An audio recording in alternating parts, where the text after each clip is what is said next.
सनातन धर्म में गुरु पूर्णिमा का विशेष महत्व है। ये पर्व महर्षि वेद व्यास जी की जयंती के रूप में मनाया जाता है। मानव समाज में सर्वधर्म समभाव, पारस्परिक प्रेम भाव एवं विश्व बंधुत्व की भावना के विकास के लिए परम भागवती चेतना के जागरण के उद्देश्य से श्री विश्व प्रेम मंदिर ट्रस्ट पर परंपरानुसार गुरुवार को गुरु पूर्णिमा के प्रकाश पर्व को आध्यात्मिक आयोजन के रूप में मनाया, जिसमें विद्वान शिक्षाविद डॉक्टर केदार नारायण जोशी, सेवानिवृत्ति आचार्य विक्रम विश्वविद्यालय उज्जैन द्वारा सत ग्रंथों की मीमांसा में गुरु का महत्व विषय पर उद्बोधन दिया। आचार्य श्री जोशी ने कहा कि जिन्होंने महाभारत, श्रीमद् भागवत एवं 18 पुराणों की रचनाकार ज्ञान की अमूल्य धरोहर मानवता को दी। उन्होंने बताया कि वेद व्यास महर्षि परशुराम के पुत्र थे और वह भारतीय साहित्य, दर्शन व धर्म के आधार स्तंभ माने जाते हैं। इस दिन शिष्य अपने गुरुओं के प्रति श्रद्धा व कृतज्ञता व्यक्त करते हैं, आशीर्वाद प्राप्त कर मोक्ष और आत्मज्ञान की दिशा में अग्रसर होने का संकल्प लेते हैं। आचार्य श्री जोशी ने बताया कि जिसका कोई गुरु नहीं है वह भगवान शिव को गुरु रूप में स्वीकार कर सकता है। महादेव स्वयं आदि गुरु है और सबका कल्याण करते हैं। आपने कहा कि गुरु वह है जो अपने शिष्य को अंधकार से ज्ञान रूपी प्रकाश की ओर ले जाता है। जो शिष्य को कौवे से हंस बना दे वही गुरु है।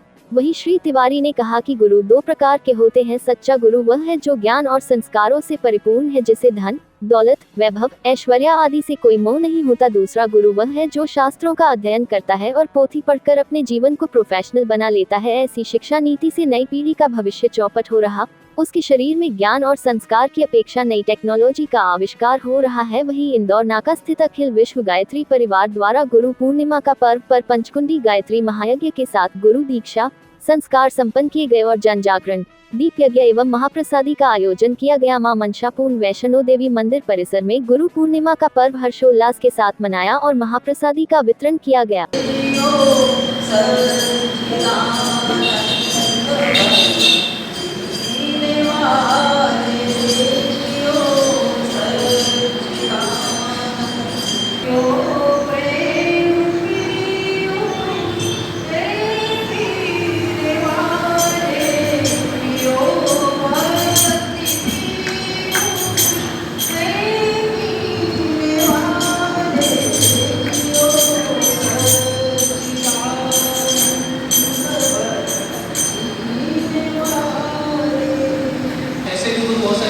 ज्ञान ही ज्ञान जैसे बचा है और शरीर के लिए कोई मोह शवास नहीं है। रामकृष्ण परमहंस है, ऐसे बड़े संत हैं और भी ऐसे कई संत हैं। हमें भी कुछ संत देखे, हमको भी कुछ सानिध्य मिला, उनमें से पुरानी बापू है।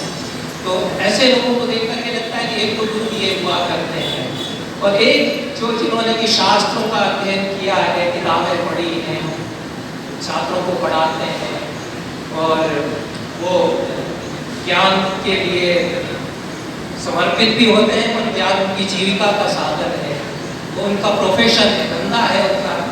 तो ऐसे भी गुरु हैं, दोनों तरह के गुरु हुआ करते हैं।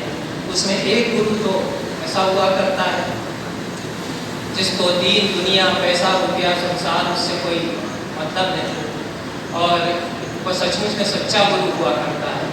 तो उस तरह की चेतना हमारे भीतर संचारित कर सकता है।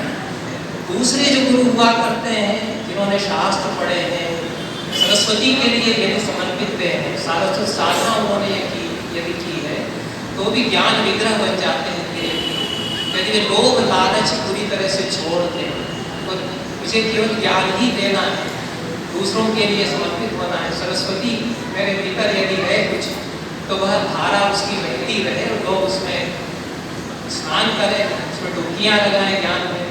मुझे जो आनंद मिला है ज्ञान का दूसरों तक पहुँचे, इस भाव से दूसरों तक उसको पहुँचाते हैं। तो जिन्होंने किताबें पढ़ के, पोथी पढ़ करके ज्ञान अर्जित किया है, वो भी गुरु बन सकते हैं। ऐसा नहीं है पोथी पढ़ जब हुआ न पंडित हुए, ये तो कह गए कबीर के साथ ही चली गई। हमने ऐसे बड़े बड़े पंडित देखे हैं जो ऋषितुल्य हो जाते हैं। उन्होंने शास्त्र साधना की, शास्त्र पढ़े, लेकिन ज्ञान के लिए पूरी तरह समर्पित हो गए तो ऋषितुल्य वो हो गए। वो संत, एक ऋषि होता है, एक संत होता है। ज्ञान की साधना करते करते ऋषि हो जाता है, भक्ति की साधना करते करते संत हो जाता है। दोनों ही तरह के गुरु हुआ करते हैं। शास्त्रों का अध्ययन करके भी इतना ऊंचा गुरु हो सकता है। स्कूलों में, कॉलेजों में इस समय उनके पास टेक्नोलॉजी है, तकनीक उनके पास है, बहुत बड़े चढ़े हैं, लेकिन ज्ञान से जो भीतर प्रकाश पैदा होता है तो सचमुच में ज्ञानी का विग्रह जो दिखाई पड़ता है वैसे नजर नहीं आ रहे कि वो चिंता की बात है और इस पर विचार किया जाना चाहिए। गुरु की महिमा संसार में अपरंपार है। गुरु की महिमा का वर्णन यदि हम यावत जीवन करते रहे तो भी समय कम पड़ेगा। मुझे एक निर्देश दिया गया था कि आपको कार्यक्रम में थोड़ा संक्षेप में ही उद्बोधन देना है। या कोई लोग प्राप्त कर सकते हैं जो तपस्वी हो या जो श्रद्धालु हो।